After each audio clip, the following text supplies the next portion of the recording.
essa questão da finalidade da Bíblia, sabe?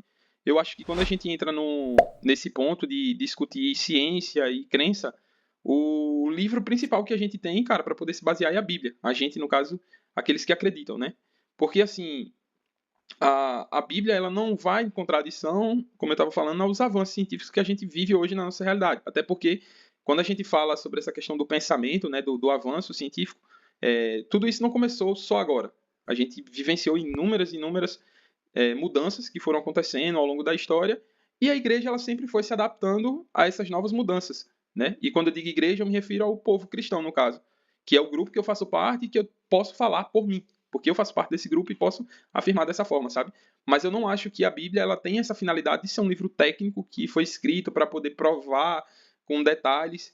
Até porque a Bíblia ela não é um livro só, sabe, mano? Isso aí é uma parada muito da hora, porque assim, a Bíblia ela é um livro que ela foi escrita por vários autores em vários momentos diferentes e cada um tinha sua finalidade, cara. Então, tipo assim, às vezes parece ser contraditório eu chegar e dizer, mas o intuito da Bíblia não é ser isso. Quando Moisés escreveu Gênesis, ele não queria dizer que Deus criou o mundo em 7 dias, tipo. E aí você fala, pô, cara, é contraditório você dizer isso, mas nesse ponto específico você quer dizer que a Bíblia é literal, mas nesse ponto aqui não é. Então é uma bagunça. Mas essa bagunça, entre aspas, é na realidade exatamente aquilo que a Bíblia é, cara. É um livro, uma coletânea de livros escrita por diversos autores em diversos momentos diferentes, com diversas finalidades diferentes. Tanto que a Bíblia, quando ela foi escrita, foi bem depois do surgimento da escrita em si, né, que a gente sabe ali dos sumérios. Então, tem esse intervalo de tempo e é justamente nesse intervalo de tempo que a história da Bíblia ela é construída, sabe? De forma retroativa, né? Ela não escreve o evento no momento em que ele está acontecendo, mas depois de muito tempo que ele passou. Então, mano, assim, pra gente que é cristão ou que acredita em Deus ou acredita em um ser superior e tenta unir isso com ciência, a gente sempre tem essa visão muito clara de que o intuito da Bíblia não é ser literal, não é escrever tudo com detalhes técnicos, mas sim desenvolver aquela finalidade específica, que é a moral, a ética, a instrução de Deus para a sociedade, cara, sabe? De um É ponto de vista como, espiritual. é como se fosse uma complementaridade, né? Elas se complementam no caso, né? Eu acho que na sua percepção. Isso. Porque entra naquilo que eu comentei no último vídeo que eu fiz, onde eu coloco que, na atualidade, pelo menos, né? A gente separou bem os conhecimentos, né? Então, a sociologia, a política, a ciência, dentro da ciência tem subdivisões, né? A gente tem dentro da ciência física, astronomia, biologia, química, Sim, bioquímica, né? Alguns assuntos são relacionados, como o contexto sociopolítico, é uma junção de duas grandes áreas, que é a sociologia e a política, né? E junto com essas caixinhas, nós temos também as caixinhas correspondentes à crença, né? Que entra a parte da teologia, das religiões, da religiosidade, da espiritualidade. E a espiritualidade nem sempre tem relação também com uma crença específica, né? Ela é algo bastante pessoal. Então, como você bem disse, a Bíblia ela não tenta, em grande medida, trazer uma explicação científica, porque não é a ideia, né? isso, É, mano. mesmo porque, para uma interpretação científica, hoje em dia, nós temos os avanços científicos e tecnológicos que nos auxiliam para uma melhor interpretação da realidade como ela é, né? Tanto que a gente sabe que a ciência ela trabalha com os comos, né? Enquanto que os porquês são mais ligados geralmente à filosofia e à teologia, né? Mano, é muito verdade isso aí. E, tipo assim, a gente sempre tem uma visão muito clara, sabe, mano? Eu acho que o principal ponto é você realmente ter certeza de que, tipo assim, eu tô aqui por esse motivo. E isso é o bacana da crença, né? Você pensa muito na questão do sentido da vida, né? Você não busca muitas explicações lógicas, mas um certo conforto espiritual. Você usou um exemplo muito bacana quando a gente falou sobre o exemplo lá dos filmes, né? Deus já está morto. E é essa parada do conforto, sabe? Da busca pela resposta de algo que não se limita ao mundo físico, sabe? E isso é realmente uma experiência muito única, cara, que nem todo mundo consegue ter, sabe? E aí é difícil você tentar explicar porque é algo muito particular. Só Uhum. que ao mesmo tempo eu percebo que assim isso não é um conflito contemporâneo, né? Não é algo de agora, tal. Não Hoje é antigo. muito antigo, mano, Uhum. muito antigo. Você vê ali na época até do próprio Antigo Testamento mesmo, cara, quando não existia muito essa questão das discussões, né, que posteriormente surgiram ali, e nos relatos do Novo Testamento, a gente já vê que tinha muito isso. Tem uma passagem lá, uma história onde Paulo ele frequenta um lugar que é como se fosse um palácio, e lá tinha inúmeras cadeiras que eram destinadas a vários deuses e tal. Então, naquele momento, que era quando tudo estava começando a se desenvolver mesmo, assim, estava começando a criar as raízes das diversas áreas de conhecimento que a gente tem hoje, muita coisa partiu dali. Então, assim, a gente vê em alguns relatos da Bíblia algumas curiosidades bacanas. A gente percebe, por exemplo, que os babilônicos eles já tinham essa ideia de poder prever eclipses, né? Eles eram muito ligados com esse lance da astronomia, tipo, de estudar e saber quando é que seriam os próximos eclipses. Em alguns momentos ali a Bíblia escapa que isso realmente acontecia. Só que como a finalidade dela não era falar disso com clareza, ela não se aprofunda nisso. Então é aí que surge meio esse debate, sabe, da relevância da Bíblia. Porque como ela não foca tanto nisso, então surge esse ponto de que a Bíblia ela não é um livro tão relevante, porque ela se dedica a responder questões que não convém, sabe, tipo, no momento para alguns grupos de pessoas. Para mim, o que a Bíblia impõe, o que a Bíblia constrói durante toda a sua narrativa, desde Gênesis até Apocalipse, cara, para mim é relevante, porque é algo que supre as necessidades que eu tenho dentro de mim. Só que outras pessoas podem enxergar isso como irrelevante por não falar de forma muito clara, sabe? Essa questão do ponto de vista científico. Então, realmente é uma parada de finalidade. O que é que aquilo representa para você, sabe? Tipo, para mim pode representar uma coisa, para você pode representar outra, sabe, mano? Então, isso é muito bacana que a gente vê que durante toda a história da Bíblia ali, sempre ela deixa escapar que acontecia alguns eventos e até posteriormente também. Uhum. Interessante que a Bíblia ela consegue ter alguns relatos ali que corroboram para o fato de que a astronomia é uma das áreas mais antigas construída pelo homem, né? Se você pega aquela estrutura bem famosa, acho que é o Stonehenge, se eu não me engano, na Inglaterra, posso estar errado, mas aquilo seria uma espécie de relógio solar, né? Que Sim, por meio das sombras que o Sol projeta durante o passar do dia, eles tinham noção temporal. E isso é uma das evidências de que a astronomia é uma área muito antiga. Se eu não me engano, isso data de 3000 antes de Cristo, acho que de 1500 a 3000 antes de Cristo, né? E isso demonstra que a astronomia é uma área muito antiga. E como você falou, em algumas passagens da Bíblia dá para se ter a ideia de que eles já tinham esse contato com os céus no sentido de tentar compreender a natureza, né? É claro que a gente não pode associar a isso uma ciência muito sólida, né? é, Mas a gente consegue entender que o céu, ele sempre guiou os homens na Terra, de algum modo, porque afinal de contas, evolutivamente, o nosso cérebro ele se tornou uma máquina de reconhecer e interpretar padrão, né? E a gente percebeu ao longo do tempo que a posição das estrelas, dos astros, eles são padronizados, digamos assim, o que nos permitiu uma ideia muito boa é, de tempos propícios para plantar, para colher, para estipular as estações do ano, para mudar de um lugar para o outro. Então, assim, de repente, algumas passagens da Bíblia servem como evidência histórica de que a astronomia sempre, né, enfim, sim, teve relacionada com a história do homem, né? Isso é interessante. sim, mano, sim.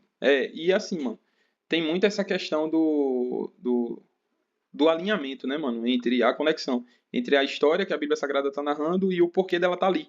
Eu costumo falar até quando eu estou num ambiente mais teológico, essa questão de que a pessoa que fez essa coletânea, que somou todos os livros e que disse esse livro faz parte do cânon, que é o que a gente chama como verídico, né? Porque assim, cara, a Bíblia quem construiu ela não foram os próprios autores. Eles não escreveram pensando, pô, o outro cara vai escrever isso que vai completar o que eu estou dizendo. Não. Foram várias pessoas, vários autores independentes, que cada um escreveu ali suas coisas. E no final, uma pessoa, né, que é lá o Constantino, foi lá e fez essa junção, que formou essa Bíblia, que a gente conhece hoje, com todos esses livros. Só que aí entra um ponto muito interessante, que é isso que você está falando, cara. Tipo assim, alguns relatos da Bíblia nos auxiliam em outros pontos. E justamente por causa disso, porque cada autor escreveu de forma independente, cara. Então, assim, os livros históricos, que é aquela passagem que eu estava falando lá sobre Josué, sobre Samuel, eles foram escritos de forma literal. Então, tudo que está escrito ali, cara, a finalidade do autor era realmente transparecer literalidade. Tipo, cara, eu quero escrever com detalhes o que está acontecendo aqui, que a gente foi para uma batalha com tantos soldados, e aí no momento que a gente estava se enfrentando, tantos morreram, tantos ficaram vivos, isso aconteceu, fulano morreu assim, assim, assado. Esse livro ele foi escrito com essa finalidade. Você pega um livro como Salmos, por exemplo, cara, é pura poesia. O cara tá lá falando que tu formastes o céu, bababá, bababá. Então, assim, já é outra finalidade totalmente diferente. O intuito do cara é ser poético. E a gente sabe que quando a gente tá falando de poesia, a gente usa muito da linguagem figurativa, né?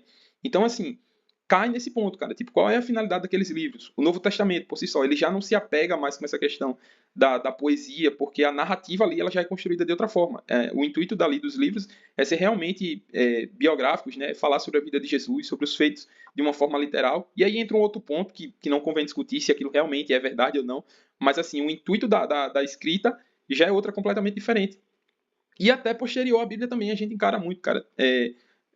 Do Galileu mesmo, cara. A gente pega aquele período ali em que ele começou a propor essas novas ideias, que ele não foi o primeiro, a gente sabe, mas quando teve esse ápice dessa ideia da construção do heliocentrismo, né? E aí a igreja vai lá e condena o cara, e o cara passa, tipo, pô, o cara é expulso da igreja, ele não tem mais direito de poder falar sobre fé, porque a igreja considera ele um herege. E aí ele vai lá, bababá, e aí 400 anos depois, até recente, em 1992, cara, tipo, um dia desse, mano, a Igreja Católica vai lá e concede o perdão para o cara, assumindo que o cara realmente estava certo. Ou seja, depois de todo esse tempo, a Igreja percebeu que realmente o avanço científico que aconteceu ali, a comprovação realmente de que o universo não gira em torno da Terra, a Terra não é o centro de tudo, mas sim, tipo, as leis da gravidade, tudo que a ciência construiu passou a fazer sentido para a Igreja e a Igreja passou a aceitar isso como verdade. E a igreja vai lá, concede o perdão a Galileu. E, tipo, essa parada é muito da hora, mano. Porque você percebe que a verdadeira igreja. Detalhe, eu sou protestante, eu sou evangélico, eu sou de raiz evangélica. E essa igreja que eu tô falando é a igreja primitiva mesmo, a igreja católica, né? A igreja original de Cristo, como as pessoas falam. Então, a igreja vai lá e ela começa a entender o papel da ciência na sociedade. E como isso não contradiz a fé, sabe? Porque em momento algum a Bíblia ela nos incita a poder ter ódio da ciência, sabe? A Bíblia não faz, não cumpre esse papel. Muito pelo contrário. Existem inúmeras passagens que que nós cristãos, nós consideramos como fundamental para o nosso desenvolvimento como alguém que tem espiritualidade, alguém que acredita. E é justamente essas passagens, daquelas que falam, tipo assim, examinar todas as coisas. Examinar no sentido de verificar, de realmente estudar, pesquisar. Examinar, tem um versículo que é muito da hora, mano, que fala assim, examinar tudo e retém o que é bom, cara. Sabe? E aí ele não fala, pô, o que é bom para você? Bom é isso, bom é aquilo, bom é X, bom é Y. Não. Cara, examinar tudo e retém o que você considera bom, o que você acha bom, o que você acha correto, sabe? Mas essa parada é muito da hora, mano. Você para pra pensar assim que a ciência e a fé estavam sempre lado a lado ali. E principalmente hoje, né? Esse diálogo ele acontece de forma mais natural. Muito interessante. Essa separação é fundamental, né? E para contextualizar também para o pessoal, né? O Josmar estava comentando ali da visão aristotélica, né? Que antecede o ponto histórico em que Galileu está inserido, né? Porque Aristóteles ele seria um dos pioneiros ali em propor o modelo geocêntrico, né? Onde a Terra é o centro de tudo e o Sol e os demais planetas devem, portanto, orbitar a Terra. E a gente está em meados de 380 antes de Cristo, ou antes da Era Comum, se você preferir. Essa era a época de Aristóteles, né? O filósofo grego todo mundo conhece. E já bem mais à frente, né? Galileu, eu costumo dizer que ele foi quem deu as bases da metodologia científica, né? Seria basicamente o ponto, ou muito próximo dali, em que religião e ciência elas são separadas, justamente por isso, né? Então, um pouco antes ali de Galileu, Johannes Kepler e Nicolau Copérnico, principalmente Copérnico, é quem propõe o modelo heliocêntrico, né? Eles percebem, por conta da geometria e da matemática e da álgebra, né, e também da observação, que não faria sentido o planeta Terra ser o centro do sistema solar. Então, eles perceberam ali, por meio da geometria e observação, que, na verdade, o Sol deveria ser o centro, por isso o modelo heliocêntrico. E a partir daí, Galileu, com as suas observações por meio do telescópio da luneta, né, que ele percebeu que ao invés dele observar o horizonte dos mares, ele podia olhar para cima, né? Então essa primeira luneta que ele resolveu olhar para cima, ele começou a entender melhor a mecânica, né, celeste ali, digamos assim, e ele percebeu que fazia todo sentido essa proposta de Johannes Kepler e Copérnico, de que o Sol deveria ser o centro do sistema solar. E nesse momento, por que que a Inquisição toma as dores e condena Galileu à prisão domiciliar? Porque isso vai contra a visão aristotélica que era estipulada até o momento. E por que isso? Porque a visão de que a Terra é o centro e que nós estamos no centro do universo, isso dava para nós uma posição privilegiada no universo, né? Uma posição onde a gente, vou usar esse termo de novo de um vídeo que eu já fiz, mas de que nós somos os queridinhos do universo.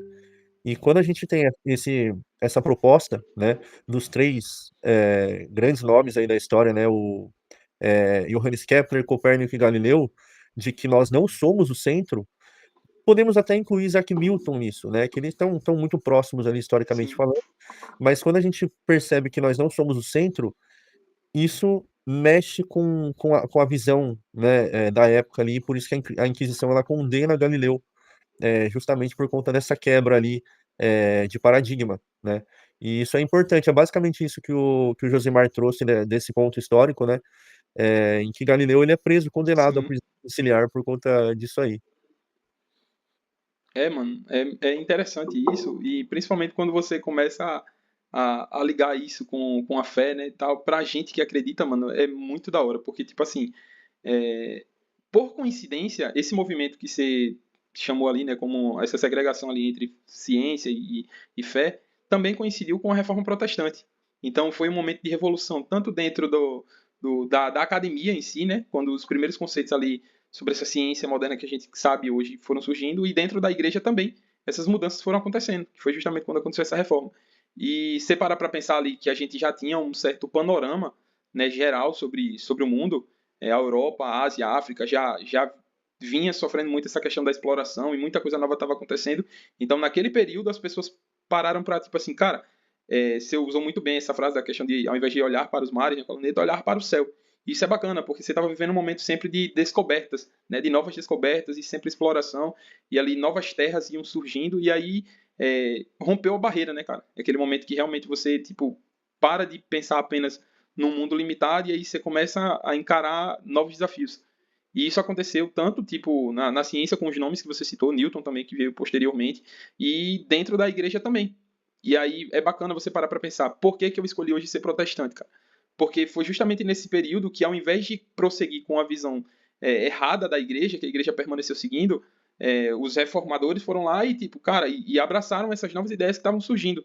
E é por isso que hoje é bem mais fácil para mim, como um protestante, chegar e tentar encontrar uma linha ali que seja suave entre ciência e fé, do que para um cara que é católico, porque realmente para ele é um pouco mais difícil tentar encontrar esse elo entre ciência e fé, sabe? E para gente que passou por esse processo da reforma, que tem essa visão diferente sobre fé, né, mais aberta, mais ampla, para muitos isso é algo ruim e para outros isso é algo muito positivo. Mas acima de tudo, pra gente, cara, é muito bacana você poder ter a mente aberta e entender que, tipo assim, nada está definido. Tudo é questionável, sabe? Tipo assim, dentro do âmbito de fé que a gente tem. Então, você vai construindo ali novas ideias. E se eu tivesse batendo esse papo com você agora, cara, há anos atrás, eu não estaria falando isso que eu falo hoje com muita segurança. Mas hoje eu consigo falar tranquilamente sobre isso, sabe? Porque realmente a ciência, na minha visão, ela caminha junto com a fé, cara. Apesar de ser realmente de seguirem princípios distintos, mas a minha concepção é essa. Não é aquela ideia da teofísica, eu não concordo muito com isso, mas é a ideia realmente de que a ciência, de um modo geral, e Deus estão interligados de alguma forma, cara. Existe um elo ali que às vezes é difícil você conectar, mas que tá ali presente, cara. Da mesma forma como a gente acredita, né, nesse ser superior, a gente também acredita que existe esse elo, sabe? E que dificilmente esse elo vai ser quebrado. Interessante, o relato que você traz, que é, aparentemente existe um elo, embora ele não seja muito constatável, né, que liga uma coisa na outra. Me parece muito a questão dos físicos na atualidade na tentativa de conectar a relatividade geral com a mecânica quântica, por exemplo, né? Ao ponto que se você descobre o que faz essa conexão, você teria, portanto, a teoria de tudo. Ou seja, você poderia descrever o universo como um todo, dentro das leis que a gente domina, né? As leis da física e tudo mais. Que Sim, a gente entende, né? Pelo menos parte dela, daquilo que o universo permite que nós possamos compreender, pelo menos um pouco. E me parece bem semelhante a ideia, né?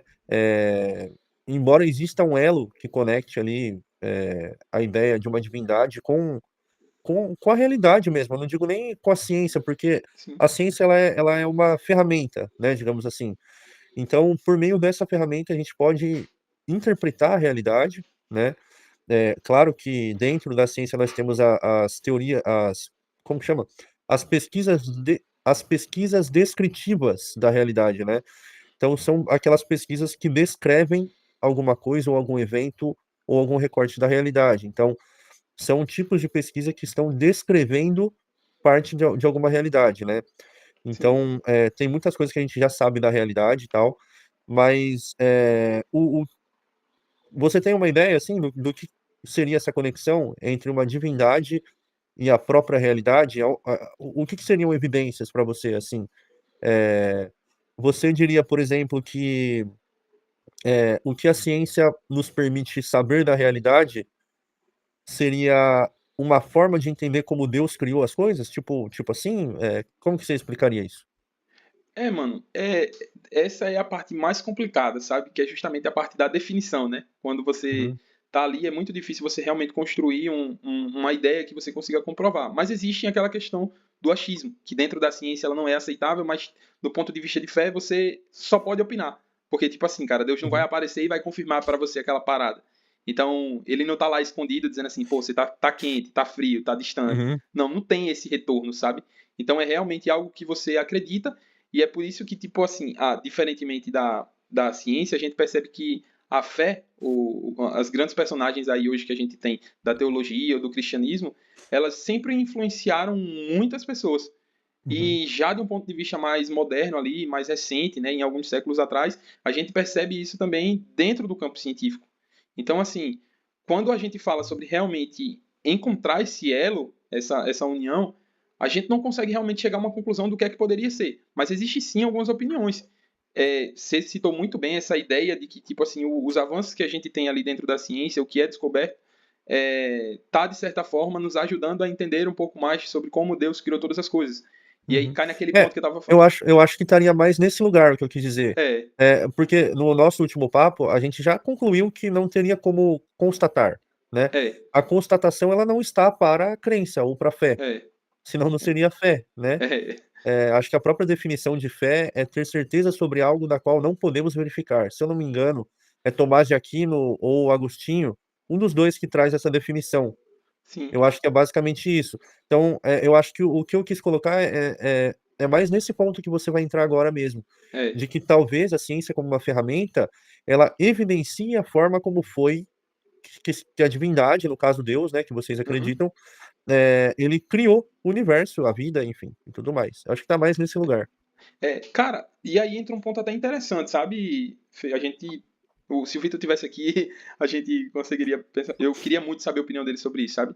Mas Uhum, assim, entra um ponto muito interessante que é o que me pega, sabe? Eu sou um cara que tenho fé, eu sou um cara que acredita muito na ciência, que acredita em Deus.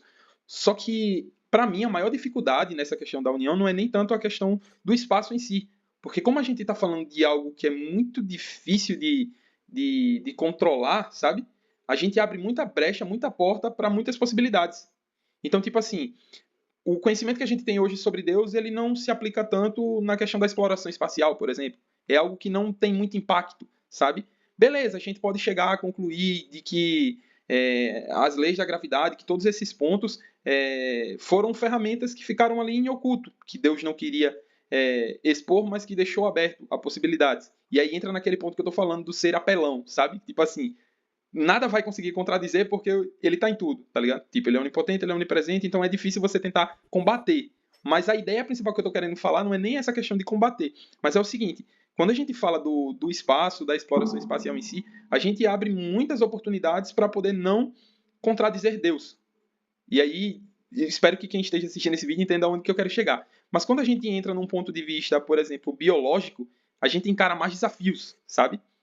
Porque, tipo assim, realmente é muito difícil você poder encontrar esse elo, essa possibilidade que você deu, essa possibilidade não, essa ideia, essa sugestão de que a ciência é uma ferramenta, beleza, ela se aplica muito nessa questão da astronomia, desses outros campos. Mas quando você entra de um ponto de vista biológico, para você poder unificar isso com os relatos que a gente tem da Bíblia Sagrada, é bem mais complicado, sabe? E aí é uma área, uma especialidade sua que com certeza você vai poder explicar bem melhor do que eu.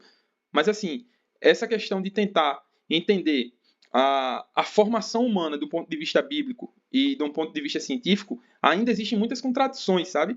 Mesmo que não diretamente, mesmo que se você usar uma interpretação figurativa da Bíblia Sagrada, você vai conseguir abrir oportunidades para poder entender de alguma forma que aquilo é possível, mesmo com muita dificuldade, mas é possível você conseguir encontrar ali alguns ganchos, mas a principal dificuldade que eu tenho hoje é essa, cara, sabe? É por isso que a gente se dedica muito a realmente fazer, construir ciência de verdade, sabe? A pesquisar realmente aquilo que é verídico, aquilo que é constatado, sabe? Porque Isso mexe muito com a nossa fé. Então, Uhum, da mesma forma que mexe muito com a nossa fé, parece uma afronta quando você chega para dizer que não é bem assim, sabe? uhum. Então, de fato, existe um confrontamento ali com a teoria evolucionária, em questão da Bíblia, né? No caso, é, por isso que nesses últimos vídeos que eu gravei, falando sobretudo da evolução dos primatas, tudo mais, até o homem, teve bastante crítica, bastante incômodo do ponto de vista é, do cristianismo mesmo, né? O pessoal Sim. tem se incomodado, porque de fato isso confronta um pouco, né? Eu não sei como você, né, em específico, lida com isso, é, mas a teoria da evolução, ela deixa bem claro que a gente passou por um processo evolutivo, né? E quando eu falo a gente, eu não estou me referindo a eu e você, ou só a espécie humana, ou só nós como primatas, mas toda a vida na Terra sofreu um processo evolutivo que ele consegue ser bem descrito, né? E para quem não entende isso, a teoria da evolução, ela é o alicerce da biologia. Então, quando você descarta a evolução, você descarta toda a biologia. Então, a biologia ela só funciona tendo a teoria da evolução como base. Então, ao descartar a teoria da evolução, você automaticamente descarta também a medicina, que por sua vez tem avanços por conta das descobertas dentro da evolução, né? É, você muda de antibiótico justamente por conta da evolução, né? Os vírus e as bactérias evoluem, então eventualmente você precisa trocar de remédio porque o seu corpo já se adaptou àquilo, né? Aliás, os Sim. vírus e bactérias já se adaptaram àquilo, então assim, tudo isso, os avanços na medicina e tudo mais, são possíveis por conta do nosso entendimento da evolução, né? Lembrando que a seleção natural, para quem tá assistindo esse vídeo, ela não é o único mecanismo da evolução das espécies, tá? Ela é um dos. A gente tem muita coisa, tem deriva genética, mutação aleatória, enfim, várias coisas, processo de especiação, enfim. Então, assim, muita gente pensa que a seleção natural é o único mecanismo ou o mais predominante da evolução. E não é, né? A gente tem deriva genética, fluxo gênico, vários mecanismos ali. Puta, meu cachorro vai começar a latir. Tá, deu pra ouvir o cachorro? Mano, deu um pouquinho, tá dando, na verdade. Deixa eu só finalizar. Puta que pariu. É dia de lixeiro. Toda segunda é dia de lixeiro, mano. Bom, então Bom, então muita gente pensa que a seleção natural é o único e mais forte. Caralho, agora fodeu. Eu não vou finalizar, Não, foda-se, não vai não, dar. mano, Fala aí, suave. mano. Vamos dar uma esperadinha, mas eu entendi. Eu trouxe isso mais pro pessoal, tá ligado? Não, tranquilo, mano, mas se Mas quiser continuar sua linha de é. raciocínio, pra mim ajuda muito, cara. Tipo, a construir um pensamento, sabe? Uhum. Seria interessante entender como é que, pra você, como é que você faz É, mano. esse vínculo, porque claramente tem um confrontamento, né, digamos assim.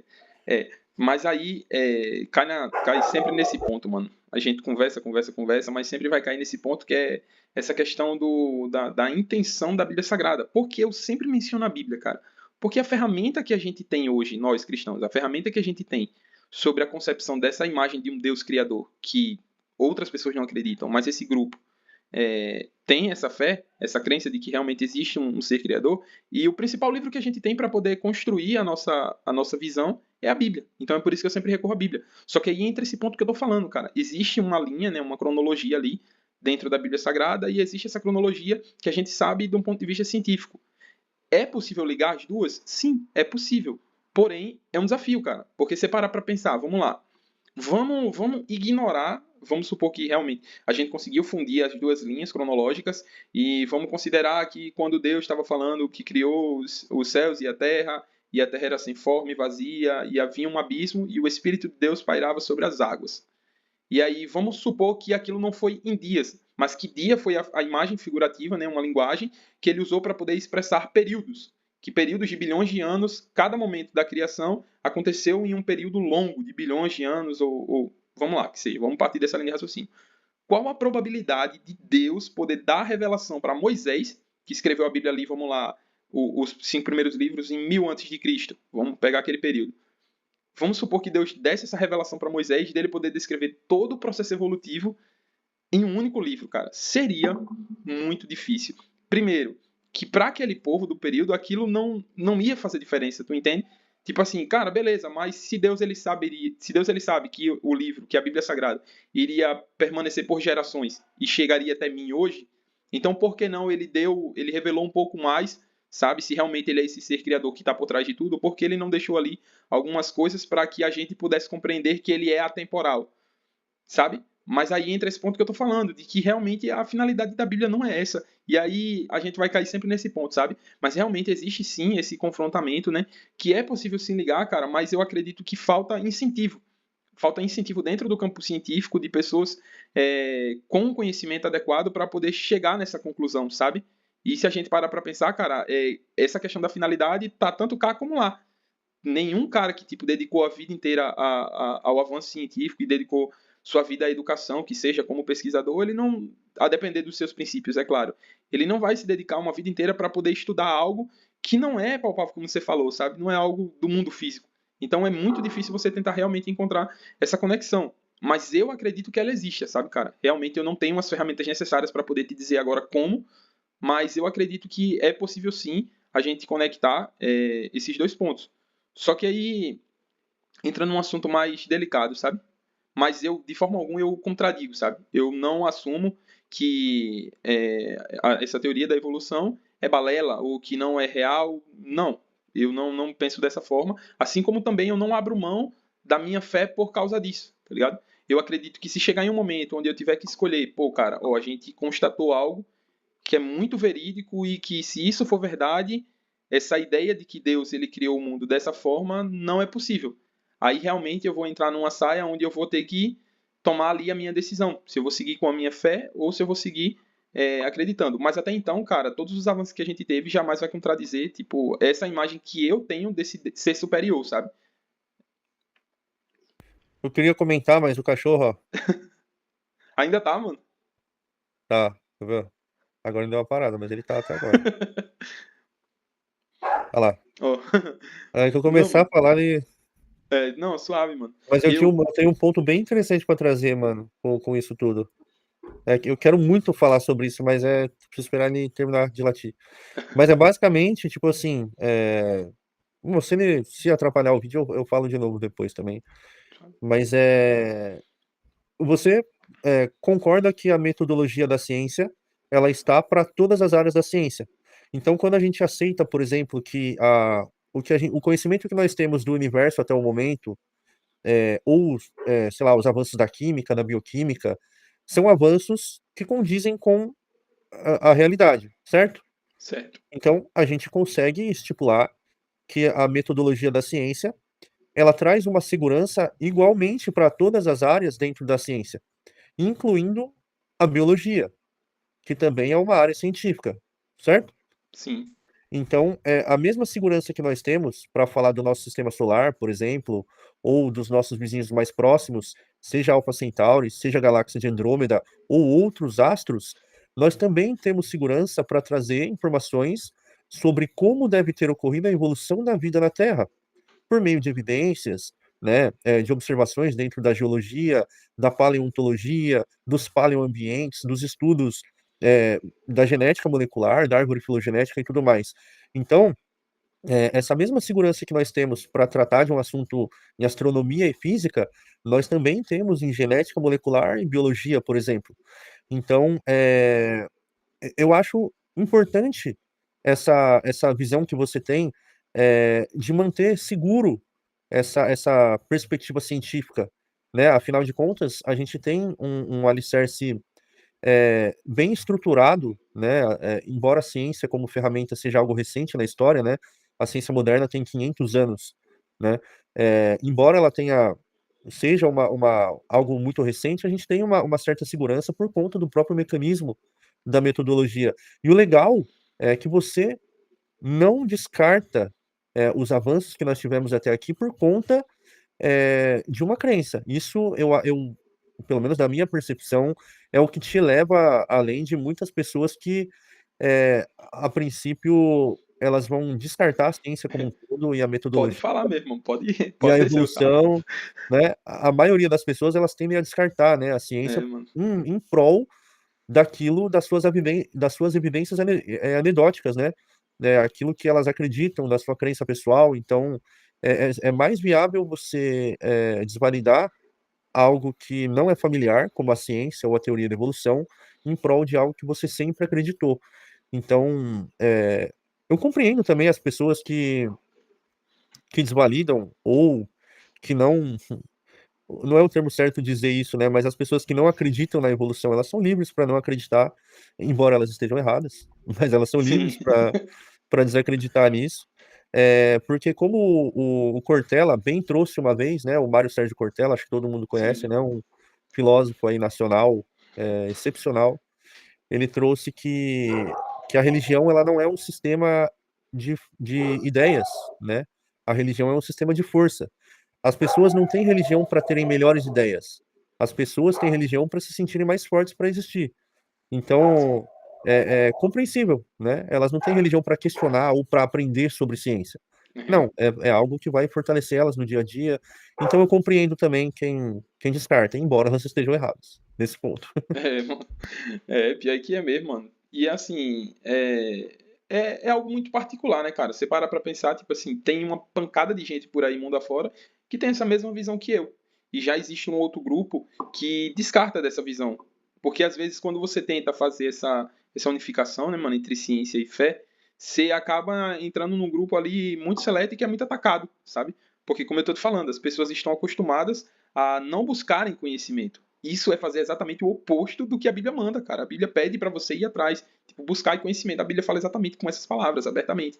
Então, tipo assim, quando você se coloca nessa posição, você entra num grupo muito seleto que é muito atacado por essa grande maioria e, estranhamente, essa grande maioria são pessoas que não possuem conhecimento suficiente para poder combater, sabe? Então, entra essa ideia também que, tipo assim, cara, você é só uma marionete, cara. Você está sendo controlado por um sistema e você não consegue sair da bolha, sabe? E isso é interessante, porque eu troquei um papo com o Vitor Cruz, né, do Gaga, Insano Físico, e aí a gente estava conversando justamente sobre essa questão de fé. E ele, como uma pessoa que também tem fé, é interessante você ver essa visão de outra pessoa também que segue aquele mesmo caminho que você, sabe? Porque ele é um cara que também acredita nesse ser superior, é um cara que também acredita em Jesus Cristo, e mesmo assim é um cara da ciência, é um cara que está inserido ali dentro daquele mundo e uma outra pancada de gente que também está inserido. A gente está muito habituado a ver grandes cientistas que são agnósticos, que são ateus. Então, por isso é criada essa imagem de que todo cientista é agnóstico, que todo cientista é ateu. Mas na realidade não, cara. Existe um grupo e isso é muito particular. Então não Na tem como. verdade, a maioria é cristão, mano, eu acho. A maioria tem uma crença, não são ateus. São É, minorias, eu acho. assim, a gente para pensar, por exemplo, aqui no meu ciclo dos cientistas que eu conheço, eu falo pela grande maioria que eu vejo. Mas, de fato, realmente, se você para pensar num cenário global, tem muito cara aí que está inserido no mundo da ciência e que também tem uma crença, uma fé. Aí é que entra aquele ponto. É a visão que você tem sobre o cara.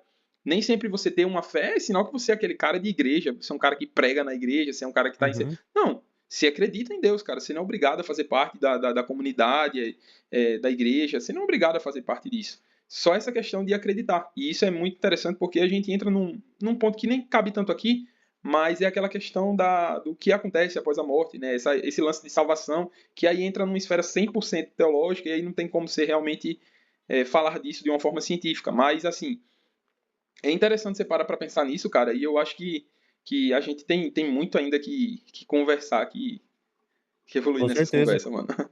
com certeza.